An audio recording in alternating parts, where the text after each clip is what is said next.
جو لوگ اللہ پر ایمان لائیں، کہیں کہ ہمارا رب اللہ ہے، پھر اس پر جم جائیں، ان پر فرشتوں کا نزول ہوتا ہے۔ نہ کوئی غم کرو نہ خوف، خوشیاں مناؤ جنت کی جس کا تم سے وعدہ کیا گیا تھا۔ اللہ کی ربوبیت پر اطمینان جب انسان کو ہو جاتا، میرا رب اللہ ہے، ربی اللہ، انسان کے لیے نہ کوئی کھٹکا، نہ کوئی خطرہ، نہ کوئی خوف، نہ کوئی حزن۔ جو کچھ ہو رہا ہے کس کے اذن سے ہو رہا ہے؟ اللہ کے اذن سے۔ اللہ کے اذن کے بغیر پتہ تک نہیں ہلتا۔ یہ کوئی اندھا بہرا مادہ نہیں ہے جس سے مجھے کوئی خوف ہو۔ اندھا بھینسا چلا آ رہا ہو اس سے تو ڈرنے کا ہر انسان کو ڈرنا چاہیے، نہ معلوم کس کو ٹکر مار دے۔ لیکن نہیں، اس کائنات کو چلانے والا ایک سمیع و بصیر خدا ہے۔ وہ جو میرا دوست ہے، میرا ولی ہے۔ اللہ ولی الذین آمنوا یخرجہم من الظلمات الی النور۔ اللہ اہل ایمان کا ولی ہے، ساتھی ہے، پشت پناہ ہے، مددگار ہے، حمایتی ہے۔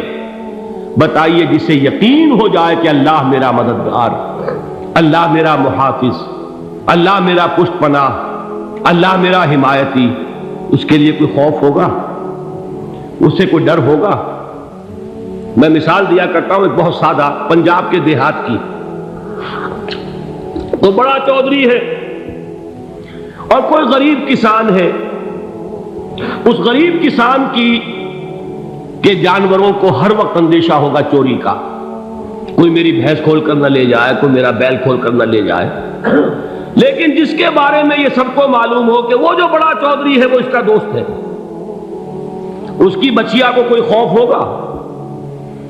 اس کی بھینس پر کوئی ہاتھ ڈالے گا؟ اسے کوئی اندیشہ ہوگا؟ نہیں۔ کیوں؟ کہ وہ بڑا چودھری، بڑا اس کا یہاں کا سردار، جاگیردار، سب کو معلوم ہے وہ میرا دوست ہے، کوئی میرے خلاف اقدام نہیں کر سکتا۔ اس دنیا میں یہ چھوٹی سی بات اگر آپ کے دلی اطمینان اور سکون کا باعث بن سکتی ہے تو ذرا تصور کیجئے۔ میں لفظ تصور استعمال کروں گا صرف اس لیے کہ اس کا ہم جس کو کہتے ہیں ادراک اور شعور کر نہیں سکتے، اگر کے ساتھ کر سکتے۔ اگر یقین ہو کہ اللہ میرا مددگار اور یقین ہو کہ اللہ ہر آن میرے ساتھ ہے، پھر کوئی خوف؟ کس کا خوف؟ کوئی شے اللہ سے بالا تر ہے؟ کوئی قوت اس سے زیادہ طاقتور ہے؟ کوئی اس کے ارادے کو بدلنے والا ہے؟ کوئی اس کی مشیت کے آڑے آنے والا ہے؟ یہی بات ہے جو حضور نے فرمائی، یہ ایمان کا حاصل ہے لب لباب، کہ دیکھو اچھی طرح اس بات کو ذہن نشین کر لو۔ اگر تمام انسان مل کر تمہیں کوئی نقصان پہنچانا چاہے، نہیں پہنچا سکتے مگر جو کچھ اللہ نے لکھ دیا ہو، اور تمام انسان مل کر تمہیں کوئی نفع پہنچانا چاہے، نہیں پہنچا سکتے مگر وہ شے جو اللہ نے طے کر دی۔ آپ پھر میں کہوں گا ذرا طاری کیجئے، اسے فرض کیجئے، اسے سوچئے۔ اگر اس حدیث پر ہمارا دل ٹھکا ہوا ہو تو کسی سے ڈر ہوگا؟ یہ مجھے نقصان نہ پہنچا دے، یہ میری رپورٹ خراب نہ کر دے، یہ میری انکریمنٹ نہ رکوا دے، یہ میرا یہ نہ بگاڑ دے، یہ میرے یہ نقصان نہ پہنچا دے۔ اس کا ڈر، اس کا ڈر، اس کا خوف، اس کی خوشامد، اس کے لیے جا کر طرح طرح سے اپنی عزت نفس کو ذلیل کروانا اس کے سامنے، یہ سب کچھ کیوں کرتا ہے انسان؟ جب سمجھتا ہے کہ اس کے ہاتھ میں میرا کوئی نفع ہے، اس کے ہاتھ میں میرے لیے کوئی ضرر ہے، یہ مجھے کوئی غضب پہنچا سکتا ہے، یہ مجھے کوئی نقصان پہنچا سکتا ہے، یہ میرا کوئی کام بنا سکتا ہے، یہ میری کوئی ضرورت پوری کر سکتا ہے، اسی کا نام شرک ہے۔ جہاں آپ نے یہ سمجھا کہ غیر اللہ کے اندر کوئی طاقت موجود ہے، وہی شرک ہے۔ بتوں سے تجھ کو امیدیں، خدا سے نو امیدی، مجھے بتا تو صحیح اور کافری کیا ہے؟ شرک تو یہ ہے۔ جس پر بھی تمہیں یہ خیال ہے، کلمہ ہے یہ کلمہ سوم، لا حول ولا قوت الا باللہ، ذرا اس پر دل کو کبھی اگر آپ تصور کریں، پھر فرض کریں، دل ٹھک جائے اس پر، کوئی طاقت نہیں۔ یہی بات تھی جو شیخ عبد القادر جیلانی رحمۃ اللہ علیہ نے اپنی وصیت میں اپنے بچے سے کہی. 11ویں دینے والے ہیں، لیکن حضرت شیخ عبد القادر جیلانی کی وصیت اور تعلیمات کو کتنے لوگ ہیں کہ جانتے ہو؟ یہ جن مقامات تک پہنچے ہیں وہ کس چیز کی بدولت پہنچے؟ انہوں نے جو پیغام دیا وہ کیا تھا؟ اے میرے بچے، جس طریقے سے قرآن مجید میں حضرت لقمان کی نصیحتیں جو ہے نقل کر دی گئی ہیں، میں یہ عرض کروں گا بالفرض اگر قرآن حضرت عبد القادر جیلانی کے بعد نازل ہوا ہوتا تو شیخ عبد القادر کی یہ نصیحتیں بھی قرآن میں درج ہوتی. اتنی اونچی نصیحتیں ہیں. اے میرے بچے، اس حقیقت کو ذہن نشین کر لے، لا فاعل فی الحقیقت ولا مؤثر الا اللہ. اس کائنات میں نہ کوئی فاعل حقیقی ہے نہ مؤثر حقیقی ہے سوائے اللہ. کسی شے میں کوئی تاثیر نہیں اگر اللہ نہ چاہے. آگ جلا نہیں سکتی اگر اللہ نہ چاہے. پانی ڈبو نہیں سکتا اگر اللہ نہ چاہے. زہر ہلاک نہیں کر سکتا اگر اللہ نہ چاہے. کوئی چیز فائدہ نہیں پہنچا سکتی اگر اللہ نہ چاہے. تو در در پہ کیوں سر جھکاتے ہو؟ در در پر کیوں جبیں سائی کرتے ہو؟ سب کے سامنے کیوں ہاتھ پھیلاتے ہو؟ ایک اللہ سے مانگو، ایک اللہ کے سامنے زمین پر اپنی جبین رکھو. لا فاعل فی الحقیقت ولا مؤثر الا اللہ. نظر آتا ہے ہمیں کہ پانی پیاس بجھا دیتا ہے. پیاس بجھانے کی صلاحیت پانی میں نہیں ہے، اللہ کے اذن سے. کھانا بھوک مٹا دیتا ہے. بھوک مٹانے کی صلاحیت کھانے میں نہیں ہے، اذن رب میں. دیکھیے یہی یقین تھا. حضرت موسیٰ علیہ السلام کا واقعہ یاد کیجئے. سامنے سمندر آ گیا ہے، قوم دیکھتی ہے پیچھے کہ گرد و غبار کا طوفان. معلوم ہوا کہ فرعون اپنے لشکر سمیت آ گیا. لشکر جب چلتا تھا تیز رفتاری کے ساتھ تو گرد و غبار کا جو طوفان اٹھتا تھا اس کا تصور کیجیے. اور لمحہ بلمحہ وہ قریب آ رہا ہے. پوری قوم نے کیا کہا؟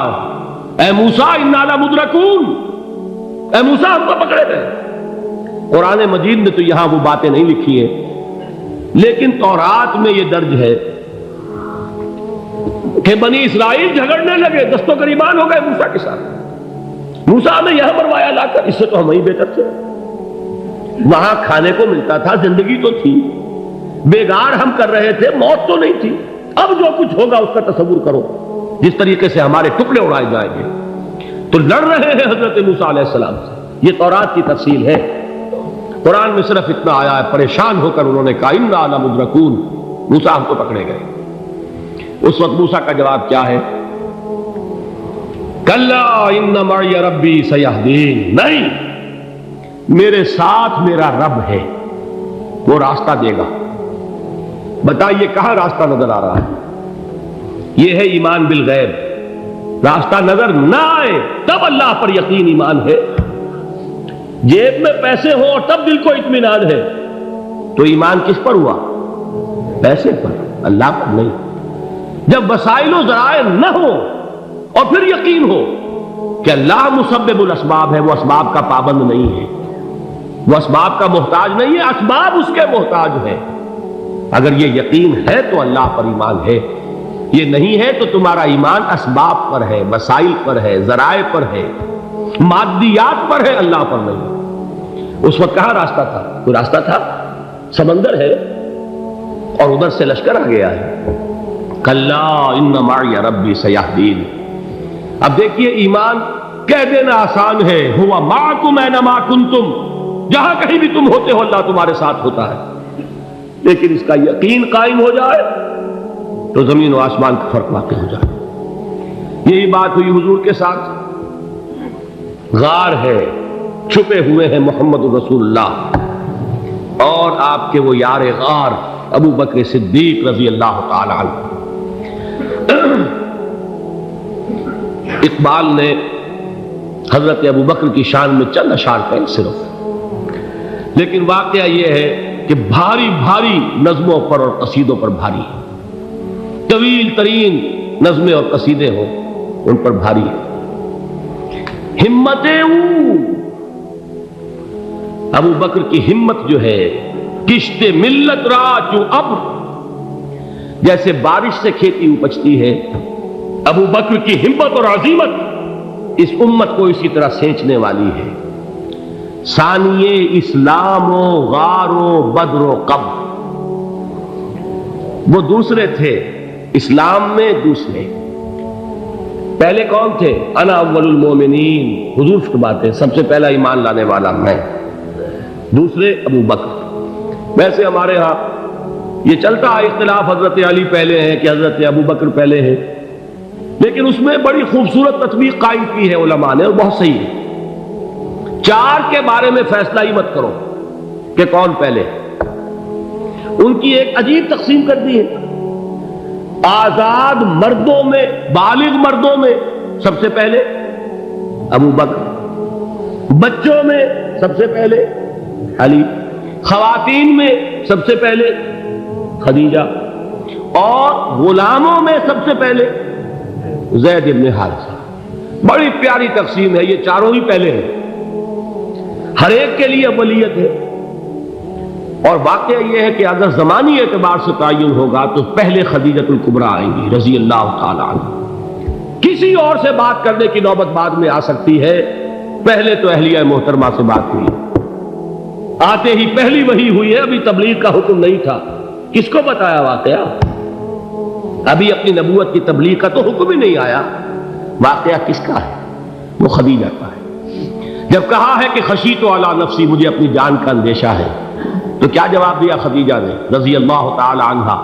وہ صدیقۃ الکبریٰ ہے، صدیقات جو ہے خواتین، ان میں چوٹی پر خدیجۃ الکبریٰ ہے رضی اللہ تعالی عنہا، اور صدیق جو مرد ہیں ان میں صدیق اکبر ہے ابو بکر صدیق رضی اللہ تعالی عنہ، لیکن صدیقات میں چوٹی پر۔ جب حضور نے فرمایا خشیت علی نفسی، کیا فرمایا، کیا عرض کیا، کیسے تسلی دی؟ نہیں نہیں، اللہ آپ کو ضائع نہیں کرے گا، آپ غریبوں کے ہمدرد ہیں، آپ مساکین کے تکالیف رفع کرنے والے ہیں، آپ بیواؤں کی سرپرستی کرتے ہیں، آپ مسافروں کی خدمت کرتے ہیں، اللہ آپ کو ضائع نہیں کرے گا، یہ یقین ہے اس خاتون کے اندر۔ خیر وہ ایک علیحدہ بات ہو جائے گی۔ میرے دل پر حضرت خدیجہ رضی اللہ تعالیٰ عنہ کی شخصیت کا بڑا گہرا نقش ہے، جو وہ کوئی اور ہی وقت اور موقع ہوا تو بیان ہوگا۔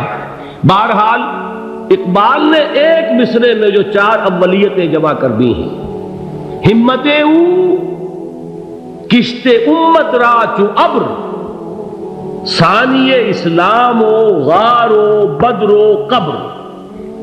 اسلام میں حضور کے بعد پہلے کون؟ ابو بکر، غار میں حضور کے ساتھ کون؟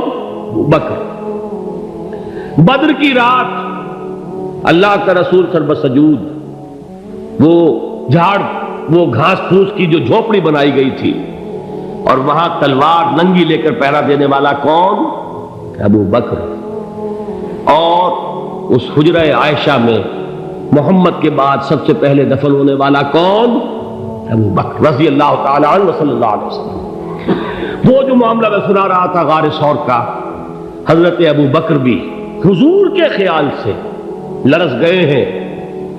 آپ کو یاد ہوگا کہ جا کر پہلے تمام جتنے سوراخ تھے انہیں بند کیا ہے، ایک سوراخ رہ گیا تھا جس کو بند کرنے کے لیے کوئی کپڑا نہیں تھا، وہاں اپنی ایڑی رکھی ہے، تب کہا ہے حضور سے تشریف لائیے، اور اپنے زانو پر حضور کو لٹایا ہے، اور وہاں کسی موذی جانور نے کاٹا ہے، حضور کی آنکھ لگ گئی تھی، اس وقت اس بل کے اندر جو بھی بچھو ہے کیا ہے واللہ عالم، اس نے کاٹا ہے، اس کی تکلیف کی وجہ سے ابو بکر کی آنکھوں سے آنسو ٹپک گئے، حضور کے چہرے مبارک پر پڑے ہیں، تو حضور جاگے ہیں، معاملہ کیا ہے؟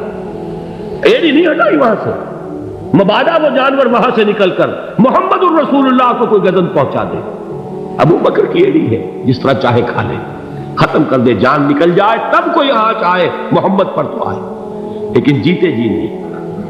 وہ ہے ابو بکر حضور کے خیال سے، اس وقت حضور نے پھر اپنا لعاب دہن لگایا ہے، اور اس سے پھر آپ کی تکلیف ختم ہوئی۔